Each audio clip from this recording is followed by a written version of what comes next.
Salut à tous les amis, merci beaucoup de nous retrouver sur la chaîne FT Sport aujourd'hui pour un format finalement qu'on fait assez rarement, voire jamais, et c'est une grande première dans l'émission Roue Libre, c'est une interview les amis. On va être ensemble pendant 1 heure avec bien évidemment mon cher Robin Watrin. Comment ça va mon Robin ? Super, je suis content que tu m'interviewes Joseph. Non ouais, c'est ça. T'as un truc, est-ce que tu penses que ta vie vaut 1 heure ? Non, franchement, 10 minutes ça va. Ouais, voilà, 10 minutes, mais je serai un peu pareil que toi. Bon, ne t'inquiète pas. Bon, on va vous faire découvrir avec qui on va être aujourd'hui, avec Polo qui est en chef d'édition. Eh ben, il va vous mettre un petit plan large pour vous montrer qu'on est avec Pierre Rolland. Comment ça va, Pierre ? Très bien, merci de m'accueillir. Avec grand plaisir, franchement, merci de ta disponibilité pour être présent pendant 1 heure. Donc aujourd'hui, on va parler de toi, de ta vie. On va revenir bien évidemment sur ta carrière professionnelle et ton actualité aujourd'hui et l'actualité du vélo. Alors nos oreilles ont un petit peu traîné, Pierre, et pour prendre un peu de tes nouvelles, savoir comment tu vas, puisque je crois que tu as fait le marathon de Paris dernièrement. Comment ça s'est passé ? Ça s'est passé très bien. Ça a été une petite préparation et puis un marathon. Mais, j'ai envie de dire un peu comme Monsieur Tout le Monde. Je me suis lancé le défi de participer, de le finir, de faire en sorte que ça se passe bien, que je le vive bien. Et ça a été dur au 30e, un peu comme tout le monde. Ah ouais, le mur, il existe pour toi ? Il existe. Alors, ça n'a pas été un mur, mais ça a plus été, je sais pas, du sable mouvant ou quelque chose qui m'absorbe. Ça m'a absorbé les rues de Paris. C'est pas facile. C'est devenu un petit peu anodin de participer au marathon de Paris, de le finir. Depuis le Covid, beaucoup de gens se sont lancés ce genre de défi. Et puis après, il y a des Mathieu Blanchard qui font des 600 km dans la neige avec un traîneau, des gars qui font l'UTMB tous les mois. Donc automatiquement, parcourir un marathon, c'est devenu un peu anecdotique, alors qu'en soi, félicitations aux 55 000 personnes qui l'ont fait, qui ont pris le départ, qui ont fait une prépa et qui l'ont terminé, parce que c'est vraiment une performance et c'est un objectif de vie un petit peu. C'était le temps ou l'aventure ? À la base, c'était l'aventure, et puis au fur et à mesure des semaines, c'est devenu le chrono. Ah ouais, t'es encore compétiteur, quoi. Et je me suis fait happer par les réseaux sociaux, ouais. Par la pression sociale. et aussi, j'ai découvert que quand on annonce qu'on va faire un marathon ou un semi, la première question qu'on te pose, c'est quel temps, quelle allure. Et moi, j'avais aucune idée de ça. Moi, c'était faire le marathon, finir le marathon. Mon but à la base, c'était mon slogan entre guillemets, c'était pas marcher, pas se blesser. Et je me suis vite rendu compte qu'on m'a vite parlé d'allure, de 5 au kill, de 4,30 au kill, de sub 2, sub 3, de allure marathon, allure semi. On m'a un peu embrouillé, mais au final, je me suis pris au jeu, puis j'y ai pris go. Et alors, le temps ? 3h10. Ah, solide. 3h10, parti sur un rythme sub 3. Et puis, ce qui devait arriver arriva. J'ai ralenti. Ouais, forcément, la deuxième partie elle est toujours un peu compliquée, effectivement, Pierre. Alors, c'est quoi ton chrono, toi, Joseph ? Moi, j'avais fait 3h45, mais j'avais explosé sur la deuxième partie. Voilà. Et c'était en 2014, donc c'était il y a un bon petit moment quand même. Moins de 4 heures, c'est correct, non ? C'est pas ça qu'on dit ? Écoute, je pense que quand tu le termines, t'es content. La moyenne des autres années, c'était 4h11 pour l'ensemble des participants. Je pense que cette année, il y avait 50% de novices, donc on va peut-être être un petit peu au-dessus. Ouais. Mais le principal, c'est pas le chrono. Il y a peut-être 10% des gens qui veulent faire un chrono, 15%, 20%. Mais l'essentiel, c'est de bouger, de se préparer, de faire une prépa. Et de surtout pas se faire mal, parce qu'on peut vite se faire mal en concept. Exactement. Bon, Pierre, on va pouvoir démarrer, parler un peu de toi. On va rappeler ton palmarès, auquel on va rajouter 3-10 du coup au marathon. 16 saisons chez les professionnels, 13 participations au Tour de France, de 2009 à 2022, 2 victoires d'étape à l'Alpe d'Huez et à la Toussuire. C'est pas mal, hein ? C'est pas mal. Et pourquoi tu me demandes à moi le palmarès ? Non, tu vas pouvoir poser du coup la première question du coup sur ses débuts, Pierre. Exactement, tu démarres le vélo assez tard finalement, on pourrait dire par rapport au commun des cyclistes pro, 14 ans si je dis pas de bêtises, avec ton meilleur pote de l'époque. Comment ça se passe et est-ce que tu tombes tout de suite amoureux du vélo ? Alors, c'est exactement ça. Je commence un petit peu sur le tard pour recontextualiser. Mes parents, ils ont beaucoup bougé quand j'étais jeune, jusqu'à mes 14 ans où ils se sont posés à Orléans. Donc auparavant, c'était compliqué de commencer une activité. Donc comme tous les gamins, j'ai touché un peu à tous les sports, au foot, au judo, au basket aussi. Alors je me suis vite rendu compte que les mains, j'en avais pas de gauche mais presque, les pieds c'était pareil.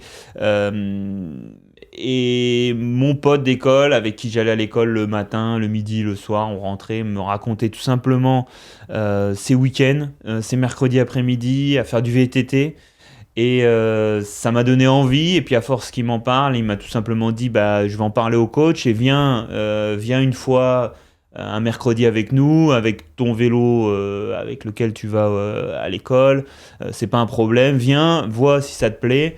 J'y suis allé une fois ou deux, j'en ai même pas parlé à mes parents. Puis j'ai mordu, puis après j'en ai parlé et j'ai pris une licence et puis j'ai mordu. C'est parti. Et puis c'est parti quoi, tout simplement. À la base c'était pour faire du VTT. Je le savais pas, mais j'étais inscrit dans un club de route qui faisait. Ah ouais, carrément. Ils t'ont vite fait basculer. C'était le club à côté de chez moi. C'était son club à lui, mais c'était le club juste à côté de chez moi. Et en fait, c'était un club qui faisait un petit peu de VTT l'hiver, qui avait quelques coureurs jeunes qui faisaient un peu de VTT, mais sinon c'était un gros club de route. C'était le Cercle Gambetta Ils t'ont attrapé comme ça. d'Orléans. C'était un club de DN1 de route. Et j'ai fait un peu de VTT. Ils m'ont donné un vélo de cyclocross parce qu'il y avait une ou deux compétitions, dont la compétition du club de cyclocross. Ils me l'ont prêté un vélo de cyclocross pour en faire deux. Ça a été dur parce que c'est tellement intense, technique. Quand on commence, c'est un petit peu violent. Et puis après, mes camarades qui faisaient du VTT, ils ont commencé à faire de la route, mais moi je me suis retrouvé tout seul. Je suis allé à Decathlon, j'ai acheté une paire de pneus de route que j'ai mis sur ce vieux vélo de cyclocross et j'ai commencé la route comme ça. Et là pour le coup, la route, j'ai vraiment mordu parce que vitesse, parce que tactique, parce que des relais, des éventails. Et je trouvais ça beaucoup plus rigolo. Surtout chez moi à Orléans, le VTT c'est pas fun parce que y a pas. C'est pas du vrai VTT, c'est du bord de Loire, du canal, c'est assez roulant, c'est pas très technique, il n'y a pas de grande descente, on prend pas énormément de plaisir. Et avec mon vélo de route, même avec ce vieux vélo de cyclocross un peu hybride, je me suis éclaté tout de suite, j'ai pris du plaisir, faire les pancartes, faire des sprints, je me suis tout de suite régalé et j'ai tout de suite senti que c'était dans cette discipline du vélo que je voulais avancer. Et tu démarres après les premières compétitions. Et si je dis pas de bêtises, à 19 ans, tu signes au club de Noyal-Châtillon. Tu pars vivre à Rennes. Et j'ai lu que tu te mets à bosser pour financer ta vie à Rennes, loin de tes parents. Tu te mets à bosser chez McDo. Ouais, j'ai bossé chez McDo et c'est toujours une valeur que j'ai en moi. J'ai eu la chance après, on va venir, mais de gagner des courses, aussi de gagner ma vie. Et j'ai toujours, dans un coin de ma tête, 1 heure de travail représente 7,60 € chez McDo. Et du coup, ça m'a permis, et ça me permet encore au jour d'aujourd'hui, d'avoir des vraies valeurs. La valeur d'1 heure de travail dans une chaîne de fast-food, ce que ça représente, et du coup c'est toujours resté en moi. Et oui, après la sortie des juniors, je suis allé chez Supersport dans un club amateur de DN1 qui me proposait un beau calendrier de courses. Mais le monde amateur au jour d'aujourd'hui est encore assez précaire et pour en vivre, il faut soit avoir des parents qui suivent, soit trouver une activité à côté parce que on gagne pas assez sa vie, quoi. Donc si on veut un appartement, si on veut une voiture, si on veut tout ça, c'est pas le club amateur, le niveau amateur qui te le permet. Donc j'ai choisi de travailler. Alors il fallait faire des burgers. C'était 2-3 heures, 3-4 heures le soir. Ah oui, t'arrivais à trouver le temps quand même pour moi rouler. C'était 18-21 heures. J'avais pris ce créneau-là. Eux, ils avaient une demande à ce moment-là. C'est mieux que le midi quand on veut aller rouler l'après-midi. Et moi, ça m'empiétait pas. Bon, ça crée un petit peu de fatigue, mais sans plus. Mais c'était aussi une bonne aventure, un bon état d'esprit. Le côté McDo, moi j'ai trouvé ça génial en vrai, c'est ce côté un petit peu entre jeunes, tout le monde avait son histoire, tout le monde avait son aventure, il y en a qui avaient des parents qui pouvaient pas payer les études, qui étaient là, enfin c'était assez communautaire et j'ai vraiment aimé cette expérience. Alors ensuite, en 2006, du coup, tu débarques stagiaire du côté du Crédit Agricole. Et à l'époque, c'est une grosse équipe quand même. Hein. Il y a Kirsipou qui gagne des étapes sur le Tour. Il y a Torushov qui est maillot vert en 2006. Et il claque l'étape des Champs, d'ailleurs. Il y a Vaugondi aussi qui est champion de France. Qu'est-ce que ça te fait, toi, de débarquer au milieu de tous ces noms, finalement, et qui marquent aussi le Tour de France, qui sont acteurs, en fait ? C'était une grosse tôle, on appelait ça comme ça à l'époque. C'était une équipe qui avait vraiment pignon sur rue avec des gros coureurs. Ils avaient gagné aussi un contre-la-montre par équipe sur les routes du Tour de France. Ça situe la force collective et c'était impressionnant d'arriver dans cette grosse structure qui avait une trentaine d'années avec un manager emblématique en la personne de Roger Leger. Donc c'était très impressionnant pour moi qui arrivais d'une structure amateur,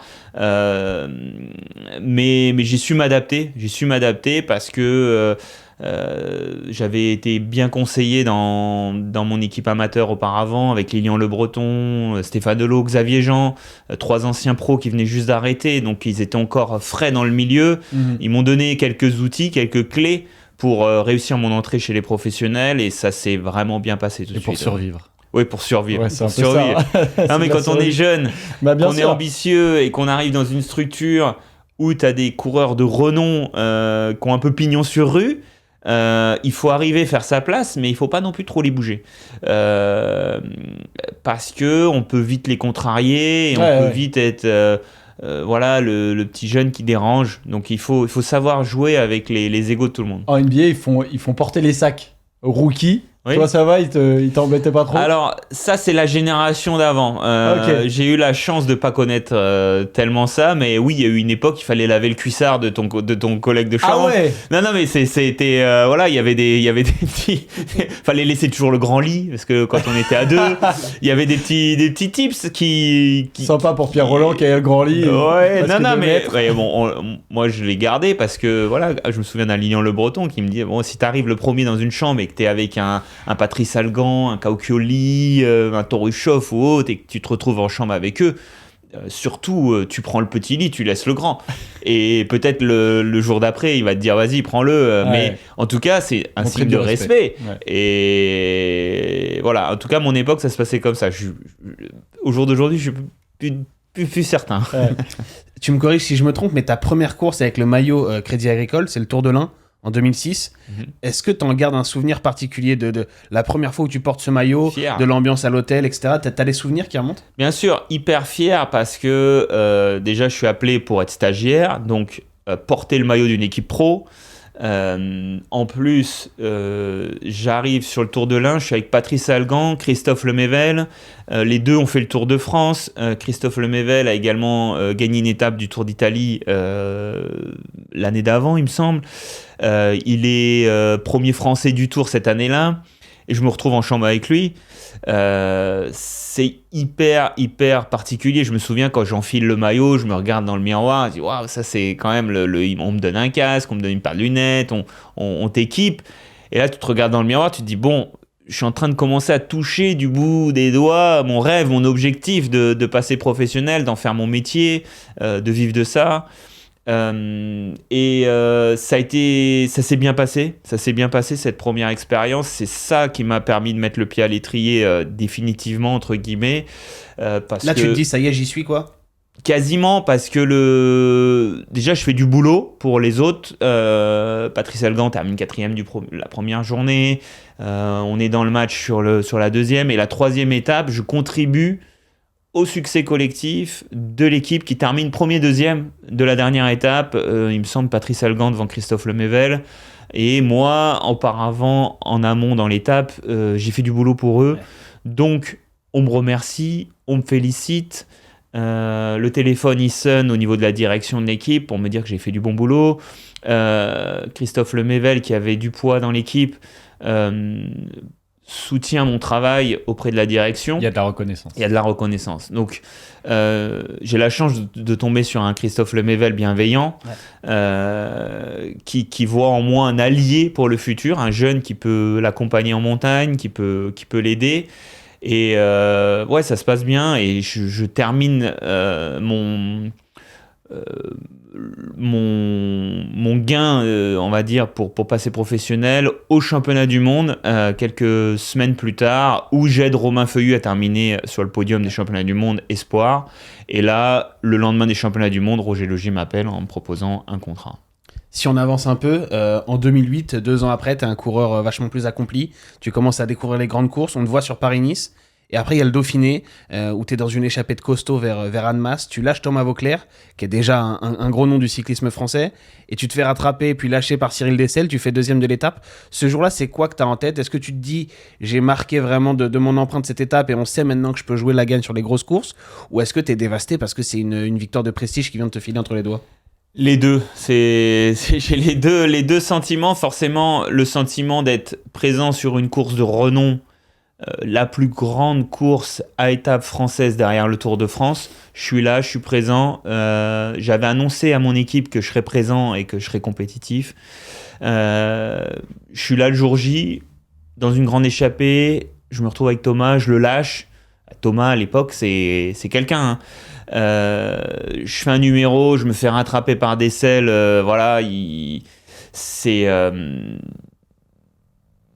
je suis un peu dégoûté.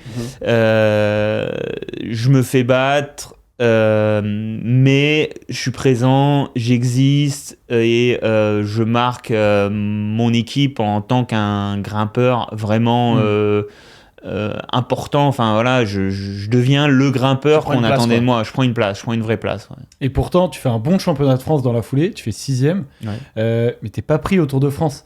T'es pris au Tour de France? Non, je suis pas pris au Tour de France, mais c'est volontaire. C'est à ce moment-là, avec le Crédit Agricole, on a un plan de carrière et mon plan nous amène sur les routes du Tour d'Espagne. Potentiellement aux Jeux Olympiques et derrière le Tour d'Espagne. Pourquoi ? Parce que j'ai à peine 22 ans, j'ai pas 21 ans. À l'époque, hein, il faut recontextualiser avec le vélo d'aujourd'hui. Tout a évolué. Désormais, à 21 ans, on envoie quelqu'un sur le Tour. Il n'y a aucun débat. Ça fonctionne. Mais à l'époque, on préservait. On allait d'abord faire un Tour d'Espagne, après un Tour d'Italie. Et puis après, on envoyait les coureurs sur le Tour. Il y avait un processus un petit peu plus long pour envoyer un jeune sur les routes du Tour. On voulait les protéger en quelque sorte. Donc c'était volontaire de pas y aller. Parce qu'en plus, t'es vu déjà en fait comme un espoir du vélo français. T'as déjà des résultats, des références. Il y a forcément une certaine pression médiatique qui se met, étant donné qu'on attend déjà à ce moment-là le prochain vainqueur du Tour français. Comment est-ce que tu vis un peu cette attente-là, toi, du public français? Est-ce que ça t'allait d'être un peu protégé, de pas aller encore sur le Tour de France? À ce moment-là, ça m'allait avec... Je me suis jamais posé la question de me dire si je serais allé au Tour, qu'est-ce qui se serait passé, parce que voilà, c'était comme ça. En vrai, je me suis jamais posé la question. Je me suis jamais posé la question, est-ce qu'en 2008, j'aurais dû aller au Tour, est-ce que ça aurait changé ma carrière, est-ce que j'aurais gagné du temps ou pas? C'est Roger Leget qui avait décidé, qui avait dit tu feras la Vuelta d'abord. C'était décidé, ouais. C'était décidé par le management. À l'époque, il y avait Roger, il y avait Serge Bechery. Ils étaient plusieurs à décider. Mais pour moi, c'était clair, j'y allais pas. Eux, au final, j'ai appris plus tard qu'ils avaient hésité, vraiment. Ils avaient vraiment hésité.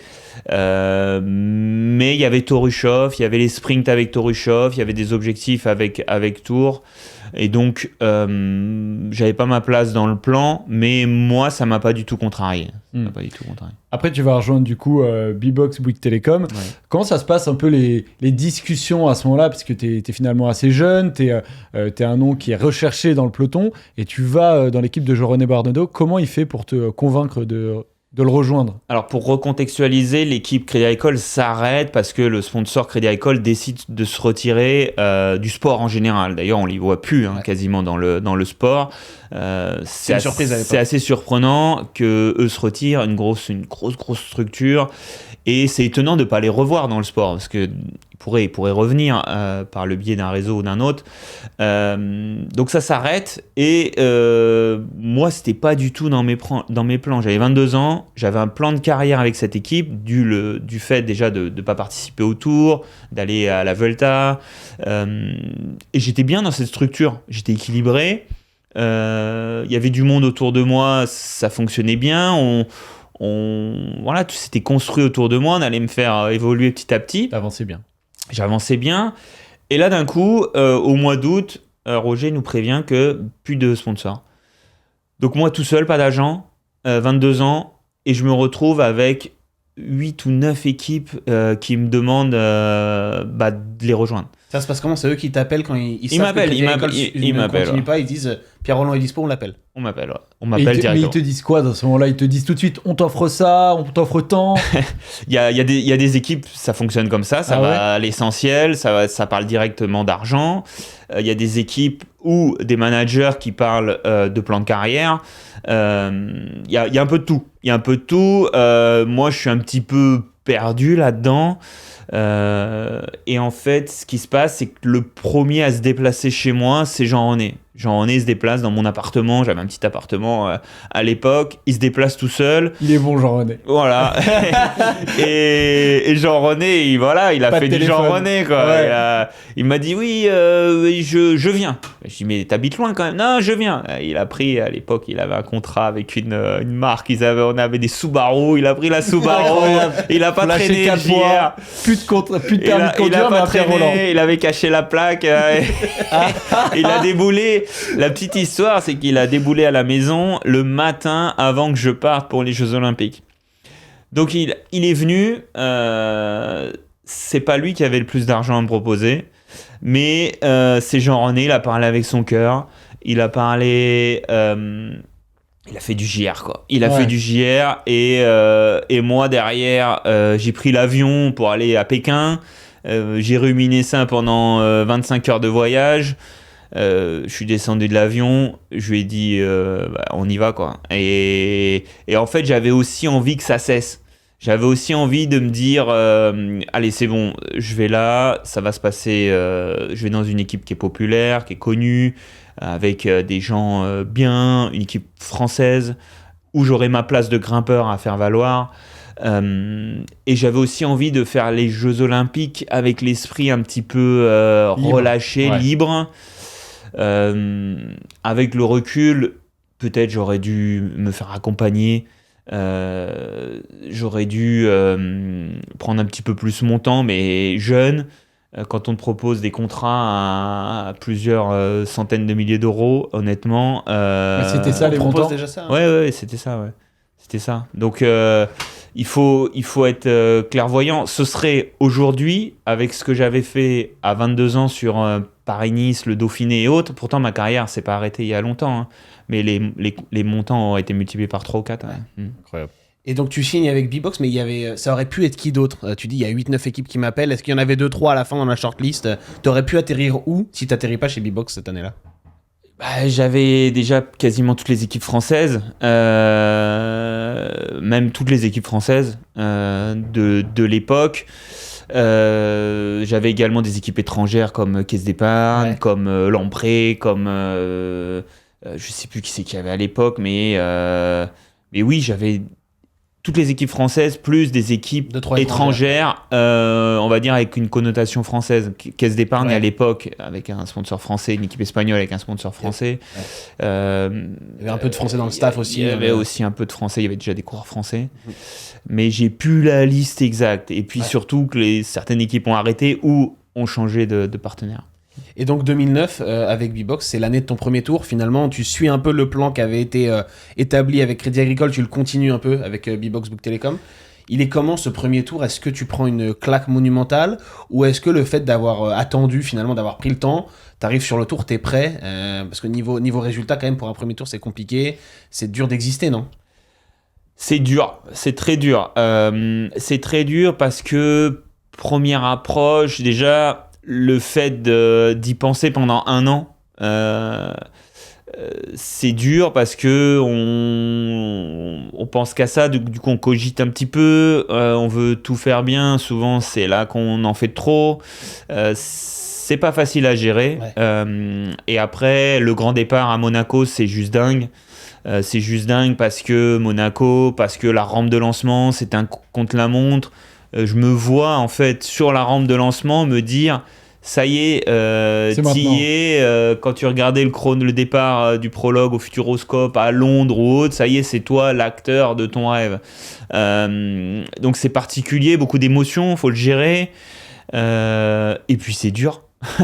On va pas se mentir. Tout simplement en fait. C'est dur. Je me rends compte que c'est dur sur le vélo, que c'est dur en dehors, que les journées elles sont longues, que les sollicitations elles sont nombreuses, que tu as peu de temps pour te reposer, que faire du vélo en plein mois de juillet il fait chaud, il pleut, il fait froid aussi, enfin on a tout eu sur ce tour. Ouais. Et ouais, ça a été dur. Ça a été tu te dis, dur. non, qu'est-ce que je fous là, je suis pas prêt. Ah, je me le dis régulièrement. Ouais. Je me le dis Tous les régulièrement. jours, chaque kilomètre qui passe. Non, mais déjà, je prends un vieux coup de bordure à Montpellier, il me semble, ou voilà. Ouais, la bordure au Contador et la bordure à Contador, mais il y a le groupe Contador, moi je suis dans la bordure encore derrière. mais voilà, c'est l'apprentissage. Tu prends un rond-point, tu le prends à gauche au lieu d'être à droite et terminé. Ouais. Et puis, bon, j'étais électron libre sur ce tour. J'étais pas protégé. Voilà, j'étais là pour apprendre. J'ai bien appris. J'ai bien appris. Mais c'est surtout après, pendant c'est dur et après c'est dur aussi. Parce que je découvre l'après-tour, l'après... Petit coup de blues. Ouais, terrible. Terrible. À ce point-là? Ouais, c'est terrible. Et au final, après, je l'ai vécu à chaque fois. Hein. Mais le premier, c'est terrible parce que ma copine est à l'école où elle travaille pendant l'été. Et ma copine qui est devenue ma femme. Hein, et du coup, le lundi, je me retrouve tout seul chez moi. Mais t'as les oreilles qui bourdonnent tellement il n'y a plus de bruit, quoi.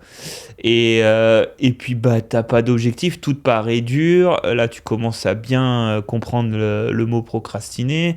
Et surtout, t'as plus d'objectif, quoi, parce que ça fait 1 an, voire même 2 ans, ou une vie entière que tu penses à ça. T'es arrivé, quoi. Un peu. Et c'est terminé.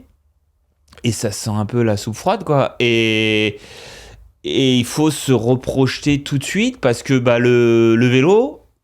Le week-end après, ça redémarre. Le week-end après, j'étais sur la course de Daniel Manjas là, en Normandie, la Polynormande.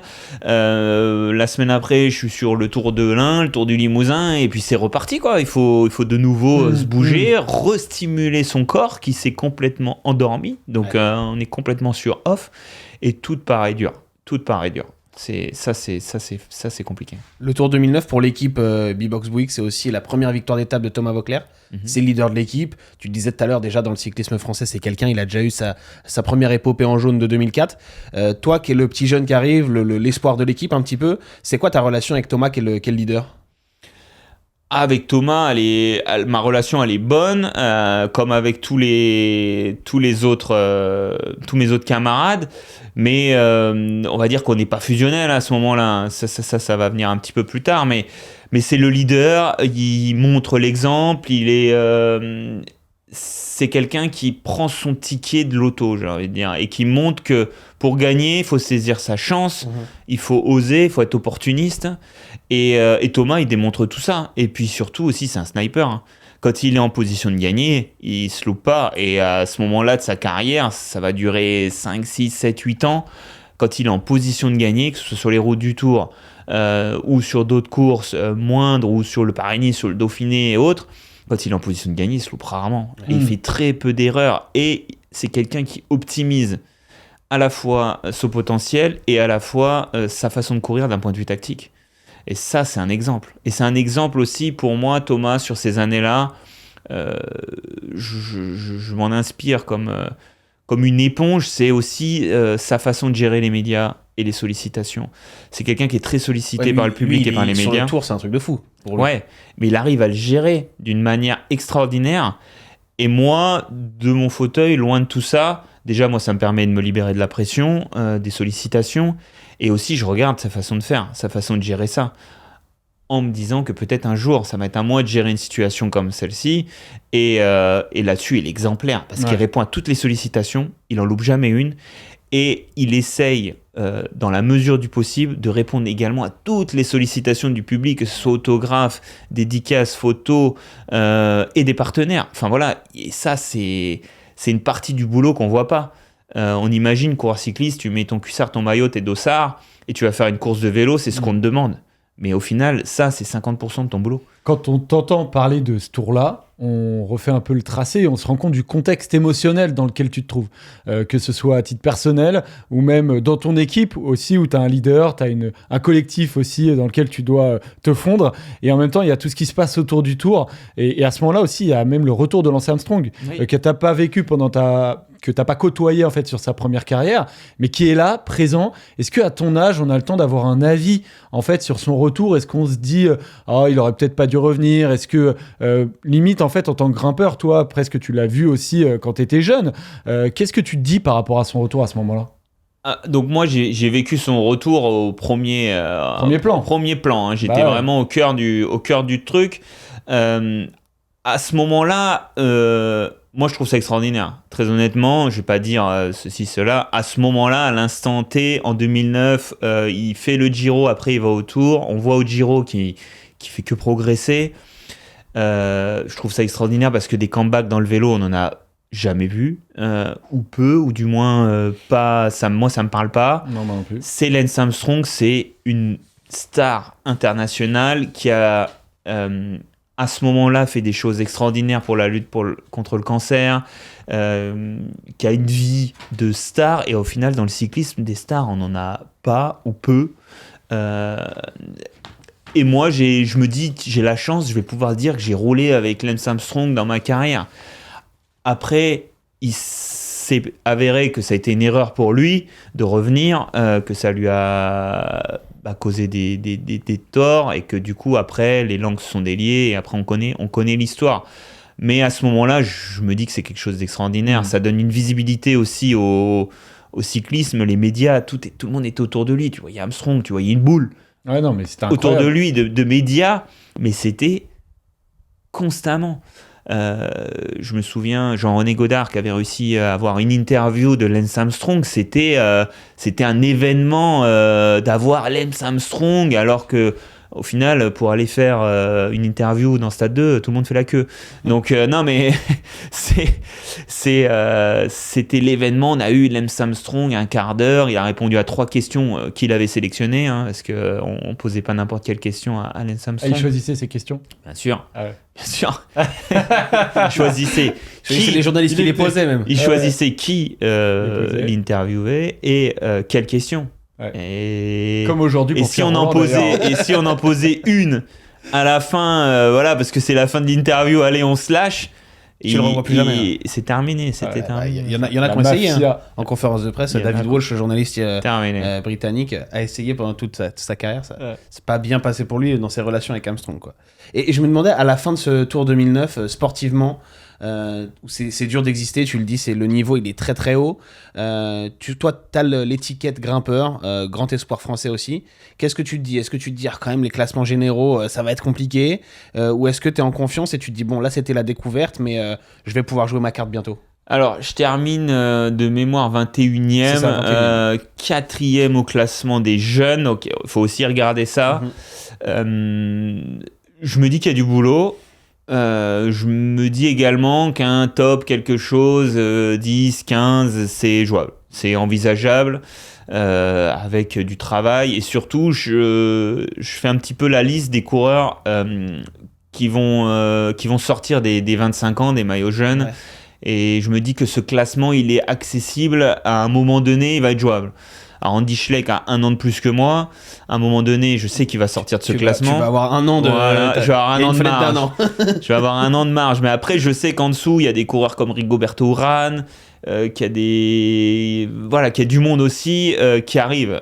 Donc, la fenêtre de tir va être courte pour ce classement. Mais je me dis que c'est jouable, et surtout quand ça se termine le Tour, je me demande vraiment si je vais y retourner un jour ou l'autre, parce que je me dis vraiment que c'est trop dur. Ah ouais. Je me dis vraiment c'est inhumain.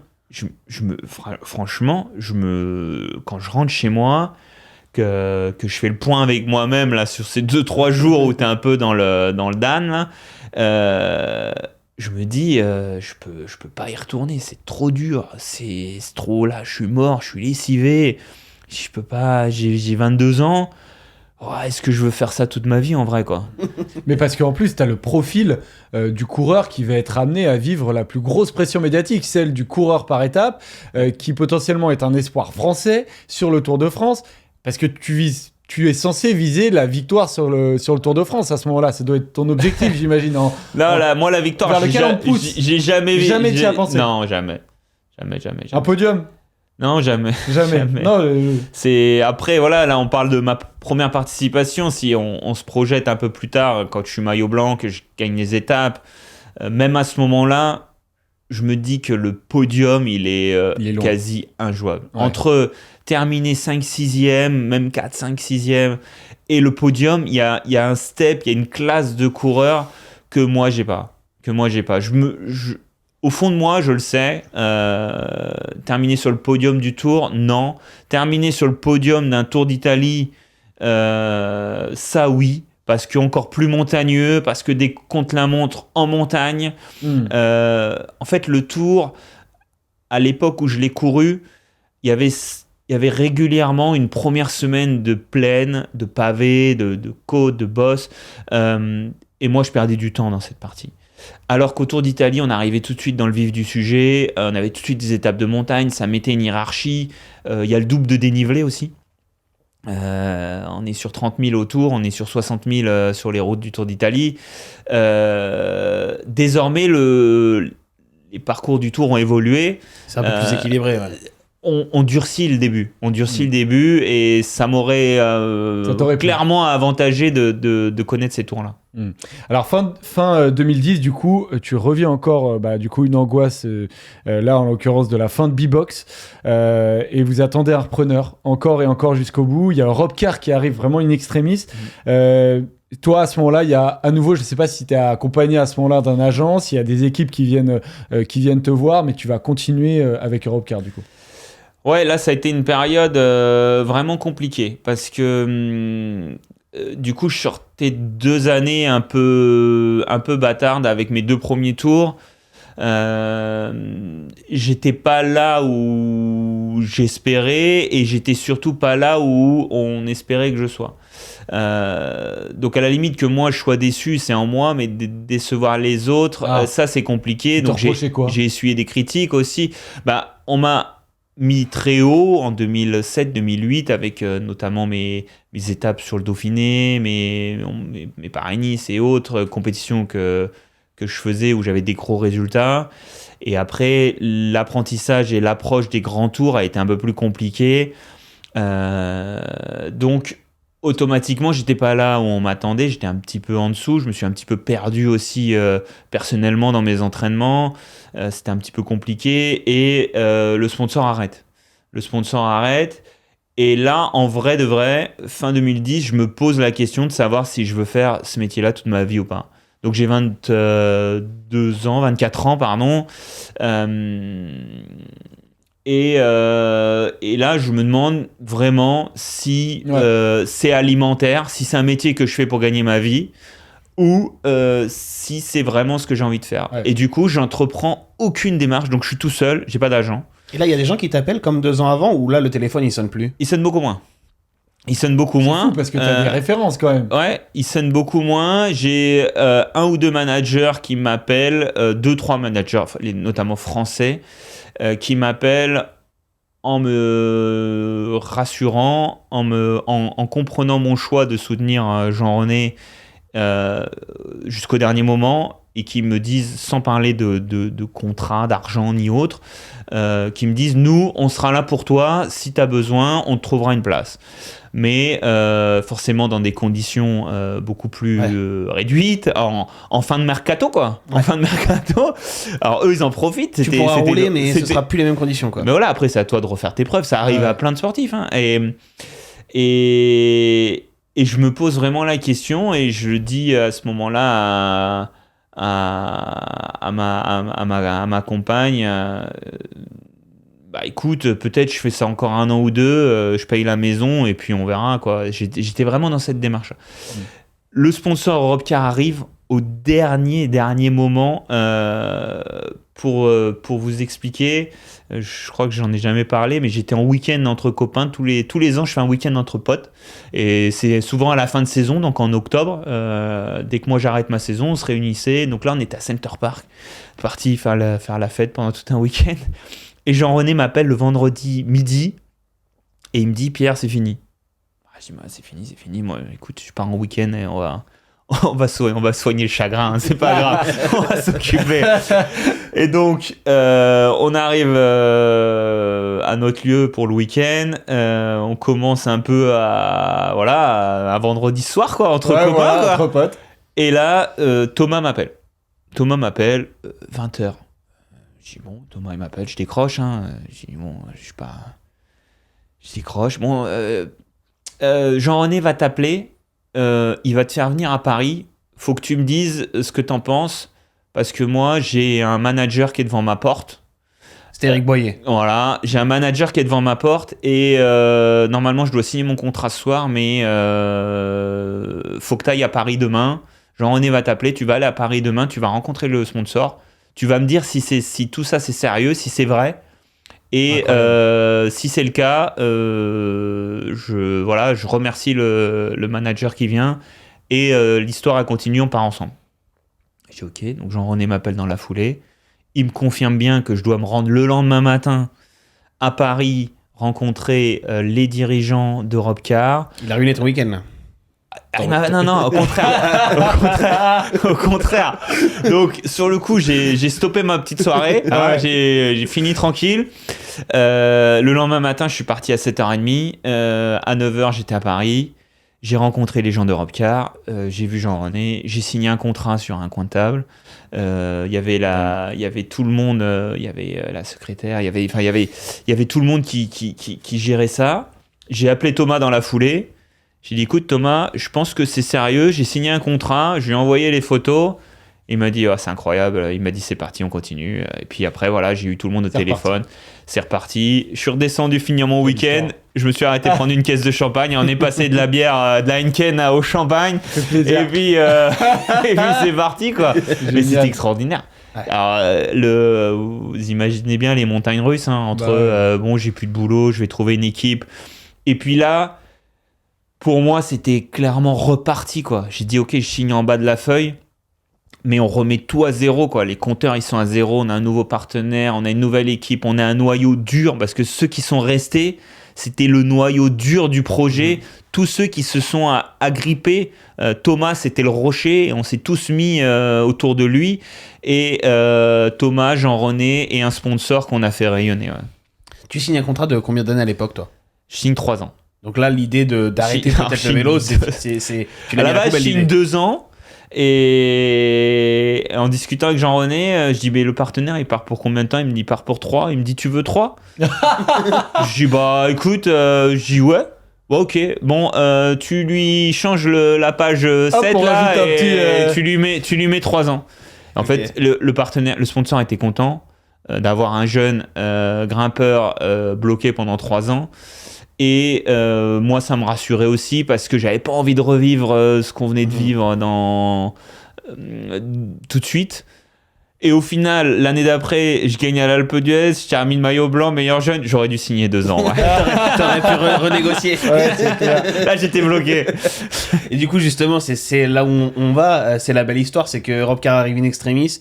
8 mois après, vous faites un tour fantastique. Il y a Thomas qui prend le maillot jaune à Saint-Flour pour ce qui va devenir l'épopée que tout le monde a connue. Et il y a cette étape à Lussardiden. C'est la première étape de haute montagne sur le tour.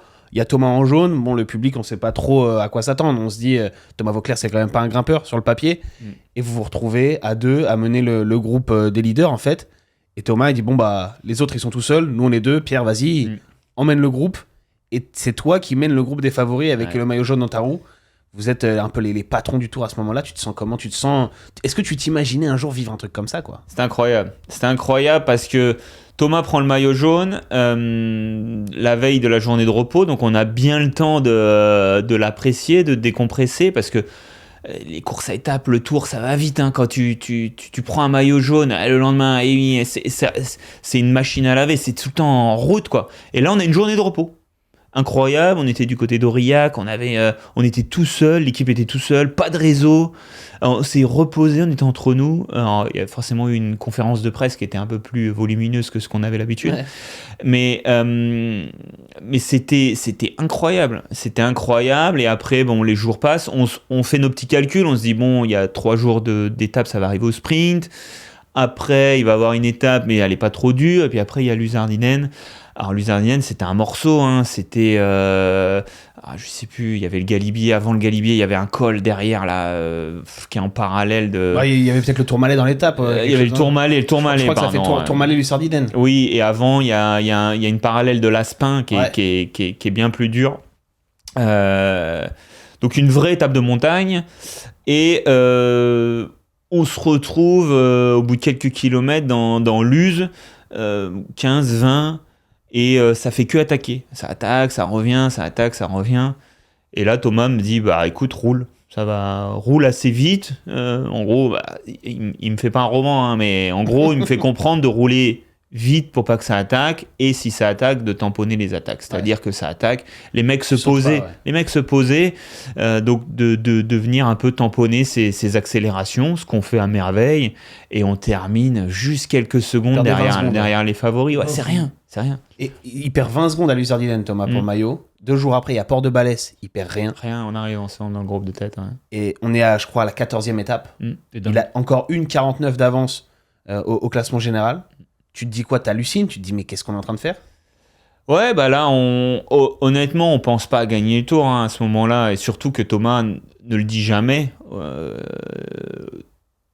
Il l'exprime jamais. Donc, pour lui, il va le perdre. Voilà, c'est éphémère. Les Schleck sont plus forts. Evan, c'est plus fort. Il y a Basso aussi à l'époque. Voilà, c'est quand même des noms qui pèsent un peu. Et non, nous, on est juste en plein kiff, hein. Honnêtement, on se pose pas trop de questions. Lui, il prend toute la pression. Jean-René dit qu'il y avait cru quand même. Ah bah à la fin, on commence à y croire. À la fin. Oui, forcément, plus on se rapproche de l'arrivée, on compte les étapes, 14, 15, 16, on fait le décompte, hein, comme tout le monde. C'est clair. Et au final, l'épouvantail de la dernière semaine, c'est le contre-la-montre à Grenoble et l'étape au Galibier. L'étape au Galibier qui est monstrueuse, on passe 3 fois au-dessus de 2000 mètres. Au-dessus de 2000 mètres, on rentre dans une autre catégorie de grimpeurs. Hein. Ça devient de la résistance et de la résistance à l'hypoxie. Là, très honnêtement, moi comme lui, on ne sait pas trop où on va. Hein. Galibier, c'est super haut. Et puis bon, au final, on se débrouille bien. On a eu la chance d'avoir un Lotaré vent de face, d'avoir un Galibier vent de face. Ça, il faut aussi si on a un Lotaré et un Galibier vent de dos, ça se trouve Thomas il perd déjà son maillot jaune au Galibier. On crée beaucoup plus d'écart vent dans le dos, vent de face. Oui, et puis il y a Schleck qui est devant en fait, qui fait son numéro. Schleck se fait un numéro de 60 km à l'époque, ça n'existait pas. Et surtout, il se fait tout ça vent de face. Hein. Ouais. Il a eu un équipier, Maxime Montfort, ce jour-là, extraordinaire.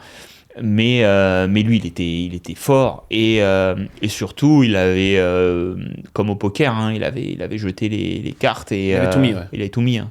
Il a mis all-in. Toi, c'est quoi le moment où tu t'es dit, parce qu'après, on va aller sur le moment où ça bascule pour Thomas, mais c'est quoi le moment où tu t'es dit, là, on peut gagner le tour, on va peut-être le faire, en fait? Honnêtement, moi, avec le contre-la-montre, j'y ai jamais trop cru. Okay. Surtout que ce contre-la-montre, on l'avait fait auparavant au Dauphiné. C'était pas un chrono qui nous avantageait. C'était un chrono de spécialiste.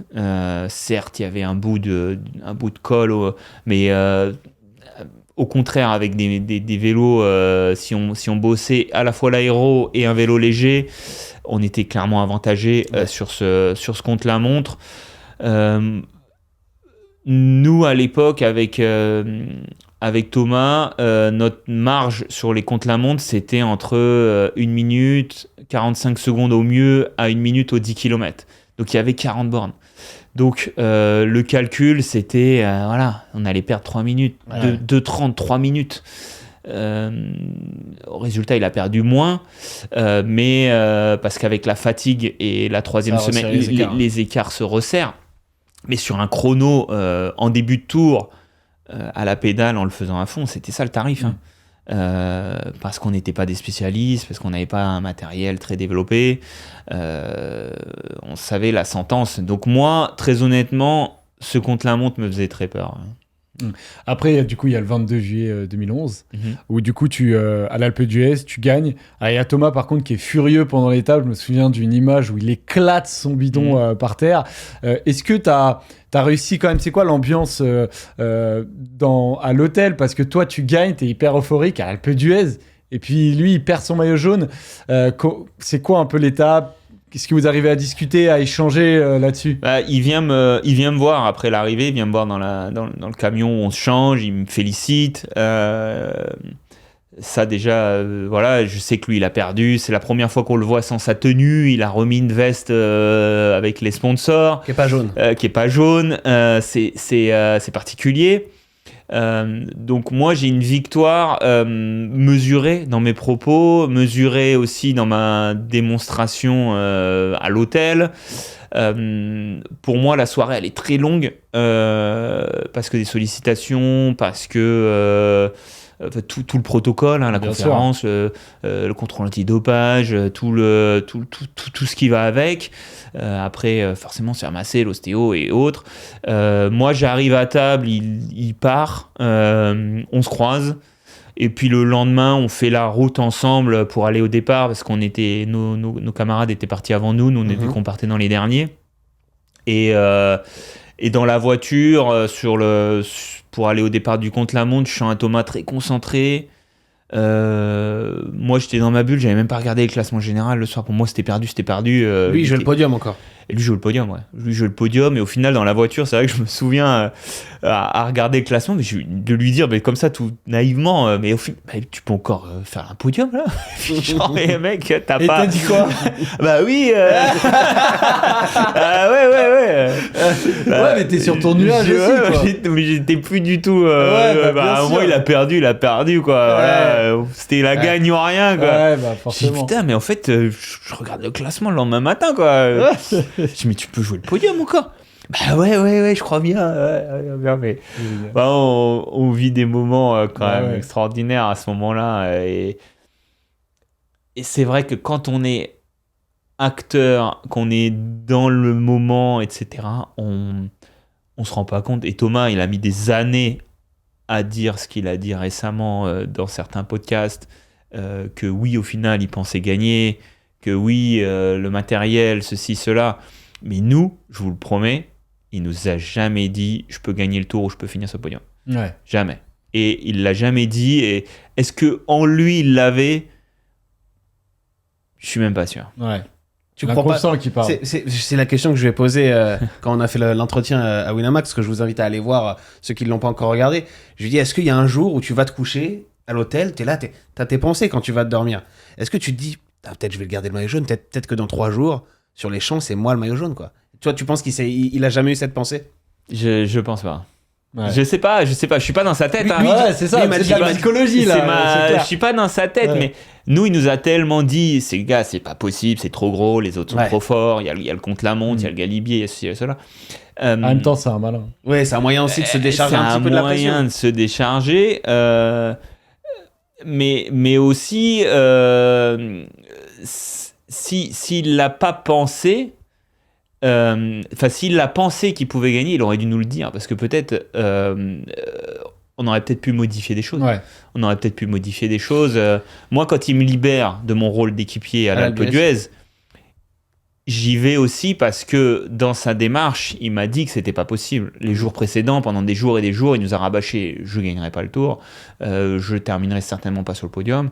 Et quand il me libère, je me retourne 1 fois, 2 fois et qu'il me dit vas-y, comme ça tu vas les embêter, ça va les gêner que tu sois là. Voilà, ils vont peut-être te craindre et autres.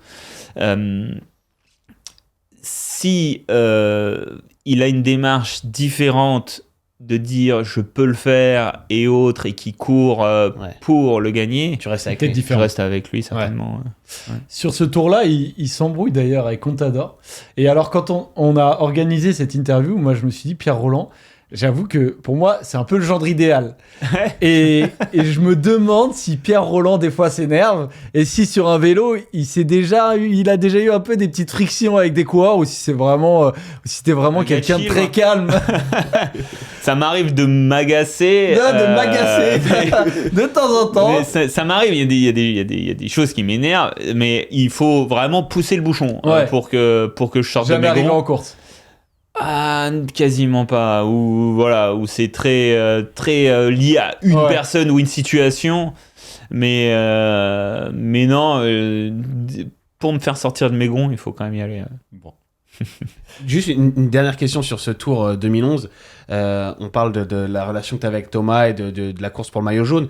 Mais sur l'étape de l'Alpe d'Huez, quand même, tu lâches Alberto Contador pour aller gagner. C'est la référence en termes de grimpeur sur les 10 dernières années, à la fois au niveau du palmarès, mais aussi de l'esthétique. Il représente un peu le grimpeur, le mec tout le temps en danseuse, qui était peut-être le plus beau mec à voir en danseuse sur les années où on a vu du vélo.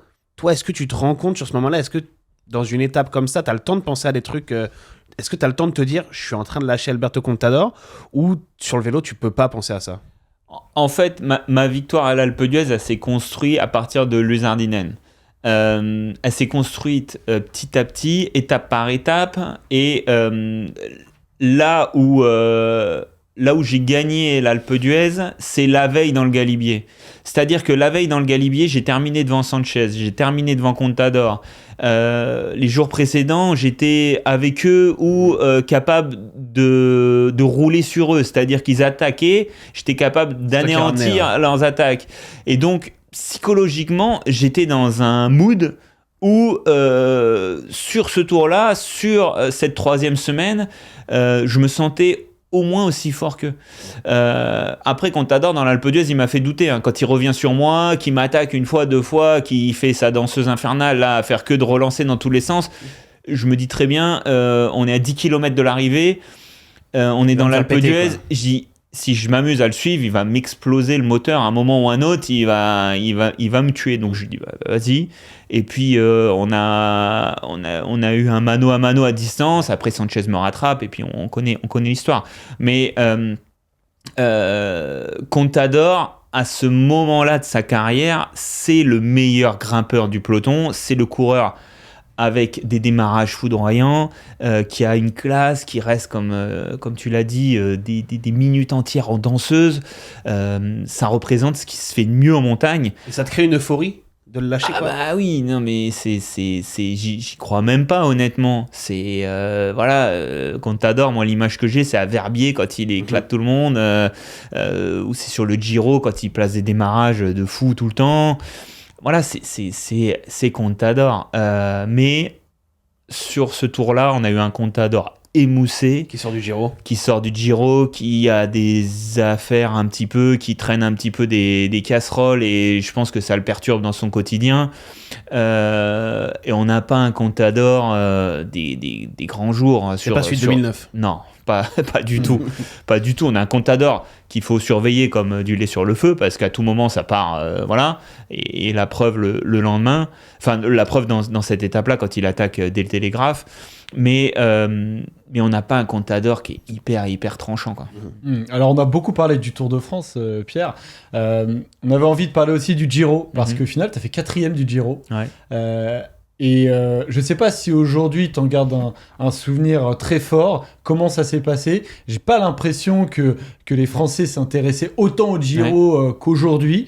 Est-ce qu'on t'en parle encore aujourd'hui? Est-ce que t'aurais aimé faire plus, même le Giro?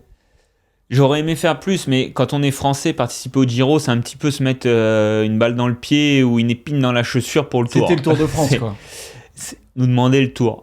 Donc, en 2013, le Tour de France, voilà, je loupe le maillot à poids pour pas grand-chose. Ouais. Tu le portes 11 jours. Je le porte 17 jours, je crois. 17. Ouais, je crois. Ou 11, je sais plus. Mais bon, je le porte je le porte de la première étape. Ouais, bien sûr. Enfin de la 2e étape, pardon, jusqu'à la veille des Champs-Élysées. Après, je le perds un petit peu une journée par-ci par-là. Ah oui, exactement. Mais c'était, enfin voilà, je loupe ce maillot, ça me pèse un peu, ouais, c'est voilà. Et Et du coup, mon équipe a l'opportunité de rejoindre le World Tour et du coup participer aux 3 grands tours. Et en début de saison, j'annonce mon envie de participer au Giro parce que c'est la course que je regarde tout le temps, que je loupe jamais une étape parce qu'elle me fait rêver, quoi. Ça me fait rêver. Et quand je demande à mon équipe s'ils sont OK, ils me disent « T'as envie ?» Bah, on peut pas te freiner, quoi. On peut pas te dire non. Par contre, voilà, va falloir la jouer fine entre le Giro et le Tour. Mais En étant chez Europcar, tu peux pas faire l'impasse sur le Tour. ah, c'est impossible. Ouais. C'est impossible. J'ai demandé après le Giro. J'ai dit, bah, c'est peut-être l'année d'aller faire Giro Vuelta. Mon équipe, encore une fois, était dans le World Tour, donc avait accès à toutes les courses, donc un gros programme, hein, quand même pour une structure comme la nôtre à l'époque. Et non, c'est non catégorique. Ouais. C'est là, on me dit non, c'est Une 15 du podium. c'est injouable. Ouais. Tu fais Pas une grand-chose. 15 du podium, pas grand-chose, quoi. Mais... Non, mais on a joué le podium, on avait une équipe de jeunes. J'ai annoncé la couleur au briefing collectif la veille, l'avant-veille, 2-3 jours avant l'épreuve, que je voulais faire le général et que j'avais besoin de tout le monde autour de moi. J'ai réussi à fédérer. Franchement, on a joué le podium, quoi. On a joué le podium d'un grand tour. J'ai perdu du temps sur les contre-la-montre encore. Voilà, le chrono par équipe, on termine dernier ou avant-dernier. Voilà, la minute 15, elle est là. Ça a jamais été ton fort de c'est rouler. les boules. Non, mais c'est les boules, honnêtement. Ah, mais C'est j'imagine. les boules parce que voilà, on loupe le podium d'un grand tour. Voilà, ça aurait été sympa sur la carte de visite. Ouais. Tu fais la, si je me dis pas de bêtises, tu fais la descente à un moment avec Quintana, c'est ça, Ouais. sur l'étape enneigée, là, vous partez à 2. À un moment, Ouais, on a fait l'étape d'ailleurs hein, qui pendant le Covid est repassée 10 fois parce Ouais. que ça fait partie des étapes mythiques. Hein. L'étape Gavia, Mortirolo, Stelvio, enfin voilà, chantier naval à 2600 mètres. Et du coup, cette étape, elle intervient le lendemain d'une journée de repos. Et donc, tout le monde scrutait les applis météo, la neige, pas neige, ça passe pas. Et moi, toute la journée de repos, j'étais excité comme un fou parce que je dis, les gars, là, c'est l'histoire qu'on va écrire de notre sport. Il va neiger, il va faire froid, il va avoir 2,50 m de neige sur les bas-côtés. Je dis, moi, nous, c'est ce qu'on a vu. C'est les images qu'on voit en noir et blanc, c'est ça. Et on va y aller, on va le faire. Et j'étais survolté, quoi. Incroyable. Et j'étais comme un tu dingue. voulais ton étape qu'on repasse 10 ans après. Ah ouais, je la voulais. Les lacets avec un couloir de neige, moi je voulais ça, je voulais que ça ait lieu, quoi. Et bon, ça discutait beaucoup au départ. On fait un col neutralisé, on voit la descente. Le Giro. Blablabla. Bon, ça a beaucoup. Bramati, le directeur sportif de Quick-Step, qui parlait plus fort que tout le monde. Et je dis ok, on me demande ok, t'es ok, il m'appelle comme ça, Bramati. Roland, ok, le premier col tranquille. Je dis ok, pas de problème, premier col, on le fait. Moi ça me va, lendemain de journée de repos, premier col tranquille, c'est nickel pour moi, ça m'arrange bien. Donc moi je m'habille, mais un cosmonaute, hein, j'avais peur vraiment d'avoir froid, j'ai toujours eu des problèmes avec ça. Premier col, ça part, 1 km, 2 km, un Italien qui attaque de la Bardiani, un deuxième, un Androni, et après, pan, feu d'artifice, c'est parti. Moi j'étais habillé, j'avais 2 KOE, machin, j'ai cru que j'allais mourir. J'ai tout enlevé, puis après la course elle est partie. Mais la course elle est partie. Hein. Bah bien sûr. Et Bramati pouvait rien faire là. c'est parti. Hein. Et puis après, en haut du Stelvio, moi je prends le temps. J'avais un équipier, Romain Sicard, qui va me chercher Kawe, gants, de quoi manger, du thé chaud. Parce que moi, en haut du Stelvio, c'était fallait descendre. Hein. Et on est à 2600 mètres. Et dans la première descente, j'ai pas réussi à mettre de gants. Donc j'ai descendu sans gants. Oh mon Dieu. J'ai eu mal aux doigts. J'ai plus senti 2 de mes doigts pendant 2 mois. Tu t'es senti comme Bernardino. Ah ben j'ai ressorti la phrase à Bernardino, mais pendant 2 mois, je sentais plus le bout de 2 de mes doigts. Ah ouais. Tellement j'ai eu froid dans cette descente. Donc la descente d'après, je me suis pas fait avoir. J'étais habillé, les moufles, etc. Et j'y suis allé, quoi. Puis moi, je descendais tranquillement, mais vraiment tranquillement. Et là, j'ai vu Quintana débouler avec un équipier plein de balles. Et je dis, bon, bah là, faut pas que je loupe le... Doigt, pas doigt. Je dis là, faut pas que je loupe le wagon, là. J'ai là, faut que j'y aille. J'ai suivi. Puis après, voilà, je termine 3e de l'étape. Hein. C'est dingue. Si on avance un peu en 2016, tu quittes donc l'équipe Europcar et tu signes chez Cannondale. Première expérience à l'étranger. Tu as quasiment 30 ans. Est-ce que finalement tu le vis comme un énorme changement ou le fait d'avoir la maturité, d'avoir déjà eu des grandes victoires avec Europcar, c'est plus facile d'arriver dans un environnement nouveau? Alors, l'envie, c'était l'envie de changer pour changer. J'avais pas envie de changer pour aller chez le voisin qui fait exactement la même chose. Donc, de rejoindre une autre équipe française qui a le même programme, la même approche, ça m'intéressait pas. Donc, là, pour le coup, je me suis attaché les services d'un agent parce que partir à l'étranger... Enfin. Ouais. Dans tout ce que J'aurais tu me peut-être... racontes. Ouais, là, c'est la première fois. C'est la première fois, je demande les services d'un agent parce qu'à l'étranger, il y a des histoires de fiscalité, il y a des histoires de... C'est beaucoup plus compliqué. Et Est-ce qu'il t'aide à avoir un plus gros contrat que d'habitude? Non. T'es en Mais plus au moins niveau la même H. chose, quoi. Parce qu'on parle, j'ai trouvé un peu des chiffres sur internet, on dit à une époque, les coureurs français du haut de tableau, dont Pierre Rolland, ça gagnait entre 600 et 900 000 euros à l'année. Ouais, moins d'1 million, ça jamais. Les coureurs français dépassaient pas le million. C'était pas encore cette époque où non. justement, quelques années après toi, ça a décollé, quoi. Là, après, ça a bien décollé, ouais. Donc chez Cannondale, on prend pas plus que chez Europcar. Non, la même chose. À quelque chose près, il y a quand même des histoires de fiscalité, des histoires d'avoir des contrats d'indépendants, donc il faut payer de l'URSSAF et autres. Voilà, il y a beaucoup de choses où il faut faire attention parce qu'on peut avoir un montant qui est bien supérieur et au final gagner beaucoup moins. Ouais. Donc il faut être accompagné, c'est le choix que j'ai fait. Et puis aussi, ça discutait avec l'Espagne, ça discutait avec des équipes comme Sky, ça discutait avec Lamprey qui est devenu UAE. Donc, pour simplifier les choses, j'ai pris quelqu'un qui avait pignon sur rue pour m'aider. Et voilà, j'ai rejoint Jonathan Vauters, c'est la Cannondale, parce que c'est lui qui a montré le plus d'envie. Il est venu chez toi. Non, non, mais Surtout, j'ai senti dans les échanges une vraie envie de construire quelque chose et une vraie envie, pour lui, j'étais pas optimisé. J'étais pas optimisé dans le matériel, j'étais pas optimisé dans l'approche, j'étais pas optimisé dans l'accompagnement et les équipiers qu'on mettait autour de moi. Et lui, ce qu'il voyait, ce qu'il regardait, c'était mon classement général sur un grand tour en regardant que les étapes de montagne. Et bah oui, quand on regardait que les étapes de montagne, là, tu faisais podium. Bah c'était ou tout proche. J'étais 4, 5e, j'étais tout proche du podium. Et si on regardait que la dernière semaine, souvent c'était podium. Mais tu penses que ça, c'est parce que c'était une approche d'une équipe non française, j'ai envie de dire. Il y a eu beaucoup de discussions autour de ça, de dire que les Français travaillaient différemment, peut-être pas assez d'optimisation. Il y avait la répute aussi des coureurs français. Quand on était sur le tour, on a l'impression que tout le monde détestait les coureurs français. Toi, tu vas chez une équipe étrangère. Est-ce que tu as vraiment cette sensation qu'on travaille différemment ? On travaillait différemment. Après, ça a certainement évolué, mais il y avait une approche qui était différente. Déjà, j'ai connu les stages en altitude, les capteurs de puissance,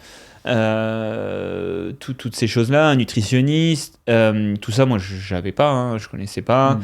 Donc oui, c'était différent. J'ai fait des tests en soufflerie, j'ai testé tout plein de matériel sur le textile, sur les roues, j'ai également testé les premiers tubeless, que maintenant c'est devenu le standard, et les gains ils étaient énormes. Donc voilà, il y avait une approche qui était différente. Est-ce qu'elle était meilleure pour moi ou pas ?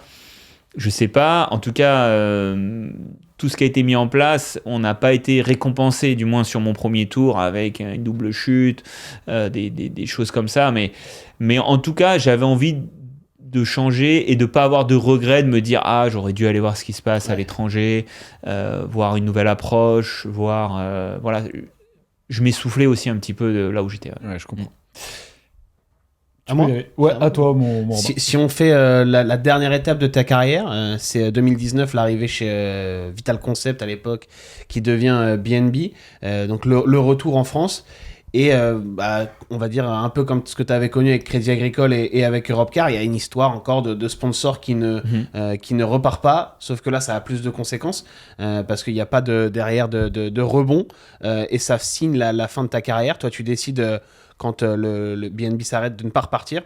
Tu l'as vécu difficilement ce moment, est-ce que ça a duré quelques temps ou est-ce que c'est un truc qui reste gravé, une cicatrice où tu te dis c'était pas comme ça que ça devait finir?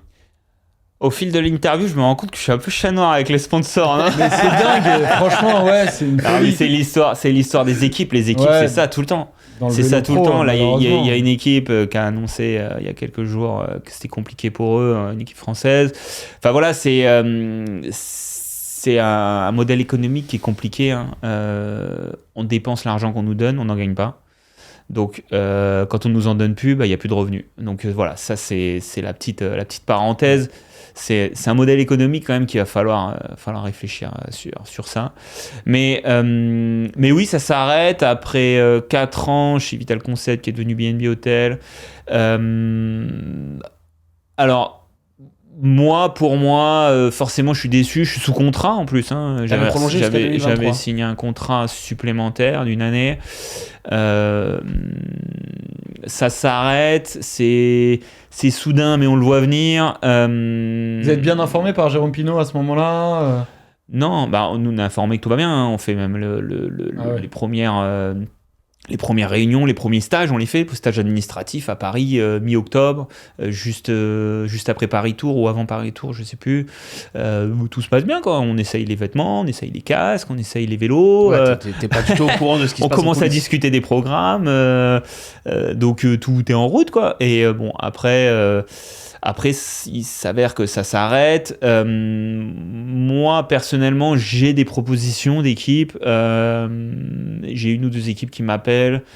J'ai 1 ou 2 équipes qui m'expliquent aussi qu'ils ont une place. C'est qui te propose? Ces équipes, j'ai même pas envie de... Voilà, le projet sportif m'intéresse plus ou pas. Ok. Je parle même pas de contrat ni rien. T'as plus la flamme en fait Non. pour repartir. Non, j'ai plus la flamme. Ouais. En fait, je suis déçu je suis déçu du milieu encore une fois. Je suis déçu de tout ça.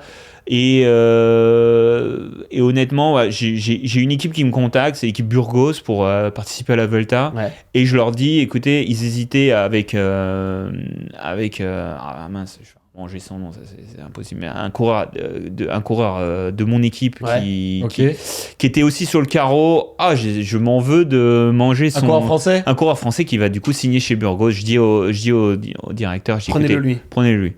Donc voilà, c'est Cyril Barth, excusez-moi. Cyril Barth, je lui dis, prenez-le lui, relancez-lui sa carrière. Lui, il commence sa carrière, c'est injuste pour lui. Parce que c'est ce qu'il faut dire, c'est que l'arrêt de BNB, il y en a certains qui étaient des jeunes coureurs qui n'ont pas fait il y en carrière. a une dizaine, une quinzaine qui restent sur le carreau. Ouais. Parce que c'est des jeunes coureurs qui n'ont pas eu l'occasion de s'exprimer. Et puis on arrive, pour le coup, le mercato, il est fini. Il n'y a plus de place dans les équipes. Hein. Il y a des équipes qui disent, moi, je t'aurais bien pris, ou j'aurais bien pris un tel, mais on est complet, on est 30, on n'a pas le droit d'être plus. Il y a des équipes qui trouvent des petites subtilités, qui, par exemple, Axel Laurence se retrouve dans l'équipe développement. Ouais. Voilà, c'est bien joué de fonctionner comme ça. Victor Koritsky se trouve également avec le VTT. Ils peuvent naviguer entre la structure VTT et la structure World Tour. Donc voilà, moi je le prends comme une fatalité et un signe du destin. Dans le peloton professionnel, j'avais peur à la fin, j'avais peur aussi à l'entraînement, j'avais peur de me faire renverser. J'ai eu une chute dans les 2 dernières années de ma carrière où je tombais sur le visage. J'avais peur de me faire mal pour de bon. Et je me suis dit, écoute, c'est peut-être un signe du destin, arrête-toi là, tu t'es pas fait trop mal, t'as encore le temps de profiter de ta vie, il y a une vie après aussi, hein, même si on a un peu des œillères et qu'on est un peu dans notre tunnel. Et je me dis, c'est le moment, n'insiste pas, tout mon entourage est contre, tout mon entourage veut que je continue et que je me donne ma sortie à moi, donc toute ma famille, mes proches, amis et autres. Et moi, je me dis non, stop, je vais un peu à contre-courant et je dis c'est bon, j'en ai assez. Et rapidement, dans ta reconversion, tu deviens consultant. On parle souvent de la petite mort du sportif retraité. Est-ce que tu l'as vécu comme ça ou le fait de devenir consultant, ça t'a permis de switcher rapidement? Alors, j'ai eu une opportunité, une chance qu'on m'appelle tout de suite, que le téléphone il a sonné, que François-Xavier Bunel, que j'embrasse, qui gère les programmes et le vélo à la chaîne L'équipe, m'appelle 1 heure après que j'annonce mon arrêt de carrière sur les réseaux sociaux. Il y a eu une alerte. Solide. Il m'appelle, il me dit écoute, Bravo. je le tente, est-ce que tu veux nous rejoindre? Je lui dis écoute, ça tombe bien que tu m'appelles parce que ça m'évite de le faire et ça tombe bien parce que c'est ce que j'ai envie de faire. C'est ce que j'ai envie de faire. J'avais fait quelques essais avec France Télé, Eurosport en tant qu'invité sur des journées à Paris-Nice, sur le Giro et autres. Et ça m'avait énormément plu et c'était vraiment quelque chose que je voulais tester. La petite histoire, il me fait signer un contrat de 20 jours. 900 000 euros par an, c'est ça? Il vient moins chez d'un moi. million, on a dit moins d'un million. Non, il me fait signer un contrat de 20 jours, donc 20 prestations, 20 coms, et la première année, je crois que j'en fais 80. Ouais. Donc, essai converti, et je transforme cette opportunité, cette chance en opportunité, je la convertis, et je reste dans le milieu, je retrouve une équipe et un fonctionnement que je connais, c'est-à-dire d'être là avec nous, avec Christophe, avec Patrick, avec Claire, avec tout le staff qui entoure, avec les GRI, avec les chefs d'aide et autres, et je tombe dans une nouvelle famille. Et ça, c'est pour moi, ça m'aide énormément à faire la transition parce que je garde mon rythme, je reste dans le milieu que j'aime. Et puis après, d'être présent à l'antenne, d'être présent à la télé, ça m'ouvre encore d'autres portes constamment. Ouais. Et donc après, il y a ce rôle de commentateur, d'analyste. Tu peux du coup voir un peu les coureurs évoluer. Est-ce qu'il y a des coureurs français du coup que tu suis particulièrement en ce moment? Tu commentes le Tour des Alpes au moment où on fait l'interview. Il y a Paul Sexas qui a fait hier une 3e place incroyable et c'est un coureur qui monte. Donc il y a lui. Est-ce qu'il y a des coureurs particulièrement que tu aimes voir évoluer? Paul, on a hâte de le découvrir, hein. Comme tout le monde, on est comme tout le monde, hein. On regarde ce qu'il a fait et on a dit... presque envie de le protéger, presque pas trop de parler de lui, tu vois. Mais oui, voilà, mais voilà, nous, c'est notre pain, quoi. Ouais, c'est ça. Tu comprends l'envers du décor. C'est notre, voilà, ça va être notre fer de lance, ça va être notre fil rouge. On a envie de le suivre, voir comment il va évoluer, savoir ses points forts, ses points faibles, le décortiquer, l'analyser. Donc on va prendre du plaisir déjà avec Paul. Je m'attends qu'à des bonnes choses. Après, le plus en plus jeune, j'ai un petit peu d'appréhension avec ça sur du long terme. Ouais, ce que tu disais tout à l'heure, hein, 18 ans là. C'est jeune et de pousser des jeunes à 15-16 ans, parce que en fait, pour être pro à 18, il faut qu'à 14-15 ans, on soit déjà bien avancé. Tu commençais le vélo à 14 ans. Ouais, c'est fou. Et surtout, on est en pleine croissance, on est en pleine période du bac, il y a beaucoup de paramètres quand même, il faut faire attention, et on a aussi une adolescence à vivre. Hein. Et quand on est professionnel, on vit comme un moine, à manger du riz blanc et du poulet tous les jours. On bosse chez McDo, mais on n'y mange pas. Ouais, c'est ça. Ouais. On le regarde. Et attention à ça. Moi, un coureur que j'aime suivre et que j'aurais vraiment envie de conseiller, que j'aimerais qu'on me propose, que lui vienne me voir, par exemple, en me disant aide-moi à être un bon communicant, par exemple, ou aide-moi à répondre aux attentes, ce serait Lenny Martinez. Je serais vraiment...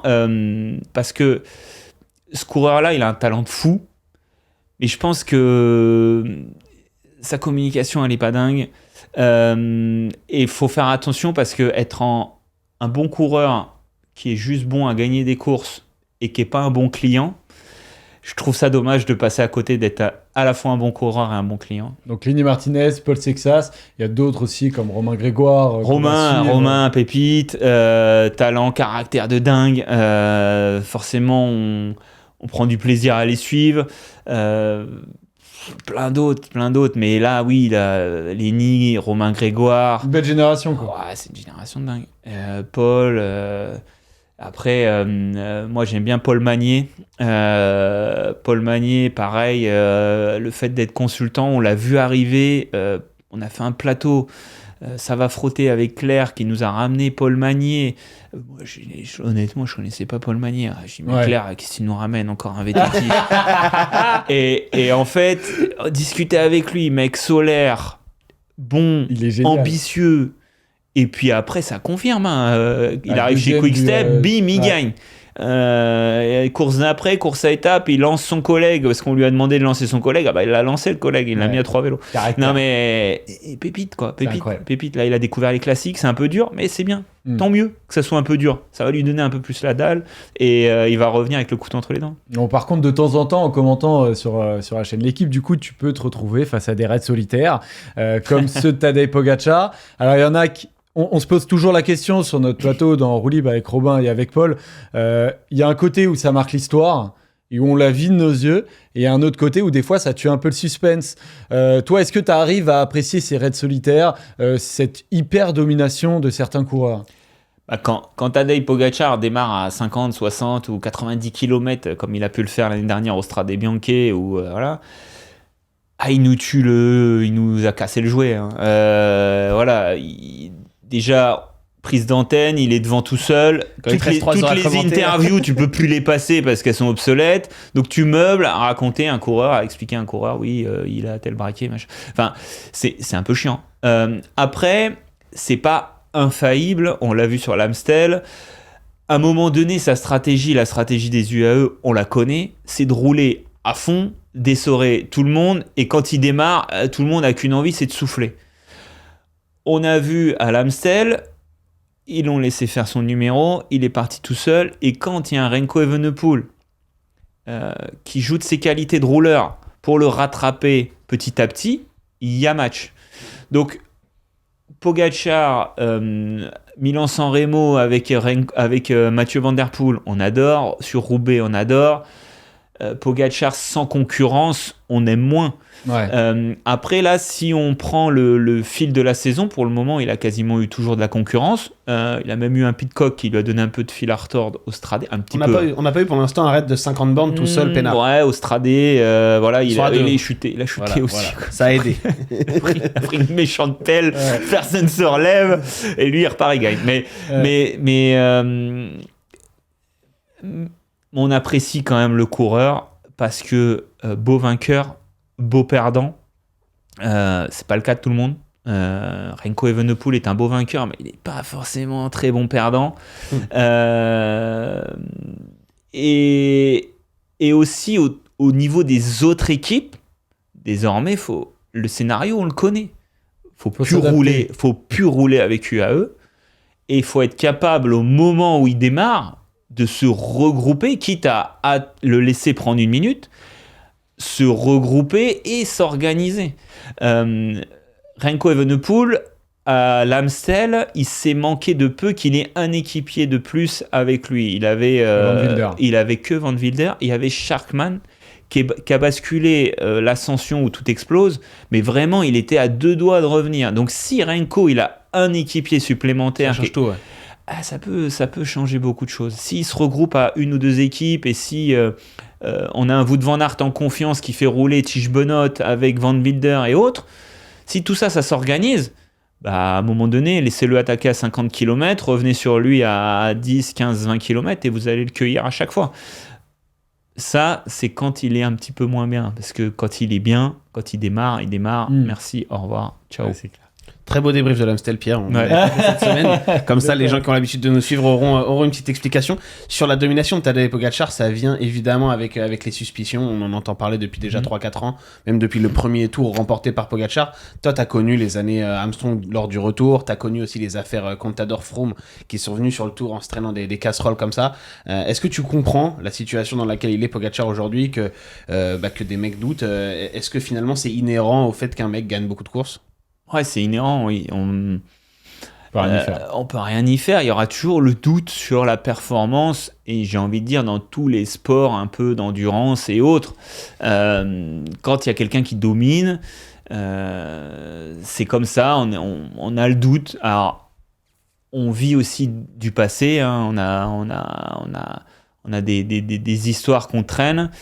Après, peut-être, moi je suis naïf, hein, mais Pogacar, c'est tellement gros qu'on a envie d'y croire. Ce coureur-là, il est en stage à Calpe, il va péter les records, comme on avale des Smarties, quoi. Et non, mais il est bon tellement tout le temps. Moi, j'ai plus de mal avec les coureurs qui sont ponctuels, que tu vois rarement, qui sortent un peu du chapeau. Enfin voilà, Poggi, il a toujours été fort. Au début, il attaquait, mais il se faisait rattraper, machin. Et puis petit à petit, il fait que progresser. Et encore, apparemment, il s'entraîne bien que depuis l'année dernière. Donc, il a changé les trucs. Maintenant, il mange du porridge au petit déjeuner. Voilà, non, mais je vais manger du porridge alors. Non, mais je pense qu'il a encore un peu de marge. Ouais. Il a encore un peu de marge. Mais est-ce que tu comprends le débat? Il y a Bernard Hinault il y a quelques jours qui a dit il ferait mieux de fermer leur gueule, les Français, à critiquer Tadej Pogacar. Là, il l'a dit à la manière de Bernard Hinault. Il faut pas être amnésique non plus. Il faut pas. On peut pas oublier les histoires, et forcément dans le cyclisme on a tapé sur le vélo parce que ça a arrangé tout le monde, de pas taper sur les autres sports, mais moi Poggi honnêtement il est contrôlé beaucoup plus que les autres tout le temps. J'ai envie d'y croire en tout cas. Ouais. Je serais vraiment profondément déçu, mais à un point inimaginable de me dire, mais moi Poggi j'ai été quand il a été le premier tour qu'il gagne, j'étais avec lui à l'hôtel sur une journée de repos après Tignes. Poggi s'est fait contrôler 5 fois entre sa victoire et le départ le lendemain de la journée de repos. Il était avec un chaperon, à chaque fois que je l'ai vu il avait un chaperon à côté de lui et sa bouteille d'eau. Non mais parce que voilà, il faut se soumettre hein, quand il y a un contrôleur qui arrive, voilà, il te lâche pas tant que t'as pas uriné. Voilà, t'as pas uriné, t'as pas fait de prise de sang, un test capillaire, un test sanguin au bout des doigts et autres. Comment on peut passer à travers les mailles du filet en étant contrôlé autant, tout le temps, toute l'année, à son domicile, en course, tout le temps? Si c'est le cas, moi, j'ai pas les aboutissants de comment on peut y arriver. Dans notre position... Voilà. Au pire, on sera comme toute l'autre génération qui a suivi aussi Lance Armstrong, qui a cru déçu, mais on aura vécu le moment présent. Mais là, si c'est ça casse tout. Ah bah là, ce sera là, le jouet, il est cassé définitivement. Ça veut dire que là, il faut tout reprendre à zéro. Touche du bois. Et... non, mais... Faut que je le touche, mais bon, voilà. En fait, ce qui lui fait tort aussi, c'est son entourage, l'entourage de son équipe. Ouais. Et si c'est le cas, s'il y a un problème un jour ou un autre, peut-être dans 10 ans ou autre, je sais pas, ça veut bien dire qu'en fait, il faut vraiment tout nettoyer et toute la base. Après, on peut avoir été... un coureur un peu controversé et être un manager qui se dit stop, qui dit stop, on arrête. Avec Wouters Cannondale. Voilà, exactement. Wouters, c'était niette, c'était hors de question, c'était jamais de la vie quoi que ce soit, c'était il avait un discours très clair là-dessus. Il dit non, c'est fini. Voilà, alors Armstrong, les histoires, jamais, voilà. Et Wouters, c'est le premier. Ça peut arriver qu'ils prennent des coureurs un peu en deuxième vie. Ça lui est arrivé. Il s'est fait piéger avec ça, d'ailleurs. Il a eu des mauvaises expériences. Mais c'est quelqu'un qui lui, a eu une deuxième chance, a eu une deuxième expérience et s'est repenti de ces histoires-là. Il l'a expliqué, il a tout dit dans ses livres et autres. Et il considère qu'on a le droit à une deuxième chance. Merci beaucoup, Pierre Rolland, d'avoir été avec nous. Franchement, pour ton honnêteté et pour ton temps aussi, on a fait un peu plus qu'une heure du coup, mais bon voilà, cool. on a beaucoup plus un peu ta vie. On a fait plus qu'une heure. Il est pas content, Polo, là? Non, il avait dit rien, Paul. Il était tranquille. Merci à toi, Polo. Mais bon, on va te libérer parce que tu vas du coup repartir commenter le Tour des Alpes. Direction Bologne. Voilà, merci beaucoup Pierre Rolland d'avoir été avec nous, et si vous voulez regarder les autres interviews faites par FT Sport les amis, eh bien vous pouvez les retrouver en podcast bien évidemment sur First Team, sur toutes les plateformes de podcast, et sur FT Sport il y a plein d'interviews, notamment par exemple celle d'Olivier Giroud si vous aimez le football. Allez, à la prochaine sur En Roue Libre, et à très très vite sur YouTube. Ciao Olivier. Bisous. Ciao.